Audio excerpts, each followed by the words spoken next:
தருமபுரி மாவட்டம் பாலக்கோடு பகுதியில் வாக்கு சேகரிப்பின் போது ஏற்பட்ட தகராறில் நாம் தமிழர் கட்சியின் பிரச்சார வாகனத்தின் கண்ணாடியை அதிமுகவினர் உடைத்ததால் பரபரப்பு ஏற்பட்டது.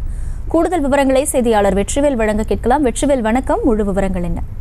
வணக்கம் மகிழா. அதாவது பார்த்தோம்னா, இன்னைக்கு பாலக்கோடு சட்டமன்ற தொகுதிக்குட்பட்ட நாடாளுமன்ற தேர்தலுக்கான அதிமுக வேட்பாளர் மருத்துவர் அசோகன் இன்னைக்கு தீவிர வாக்கு சேகரிப்பு இருக்காரு. அவரு ஆதரிச்சு முன்னாள் அமைச்சர் கே.பி. அன்பழகன் தெரு தெருவாகவும் வீதி வீதியாகவும் சென்று போய் வாக்கு சேகரித்தாங்க. இந்த நிலையில் பாலக்கோடு நகரப்பகுதியில் பேரூராட்சிக்குட்பட்ட நகரப்பகுதியில் கடைவீதி, தக்காளி மண்டி மற்றும் முக்கிய பேருந்து நிலையம், முக்கிய பகுதியில் தீவிர வாக்கு சேகரிப்பு ஈடுபட்டிருந்தாங்க. அதே போல நாம் தமிழர் கட்சியினுடைய வேட்பாளர் அபிநயா, மருத்துவர் அபிநயா அதே நேரத்தில் வாக்கு சேகரிப்பு ஈடுபட்டாங்க.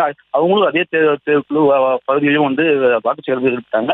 அது மட்டும் இல்லாம இன்னைக்கு அந்த காவல் நிலையம் அருகே இரு தரப்பினரும் நேராக வாக்கு சேகரிப்பு ஈடுபட்டிருக்கும் போது ஒருவருக்கு ஒருவர் வாக்குவாதத்தில் ஈடுபட்டாங்க. இந்த நிலையில் அவங்க அதிமுக நிர்வாகிகள் அங்க இருக்கக்கூடிய நாம் தமிழர் கட்சியினுடைய வாகனத்தினுடைய கண்ணாடியை உடைக்கிறாங்க.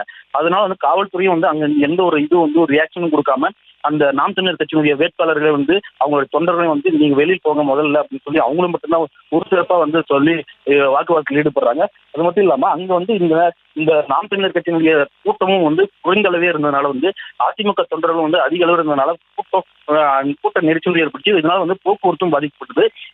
இந்த பாப்பரட்டி பாலக்கோடு பகுதியில் பெரும் பரபரப்பாக ஏற்பட்டிருக்காங்களா?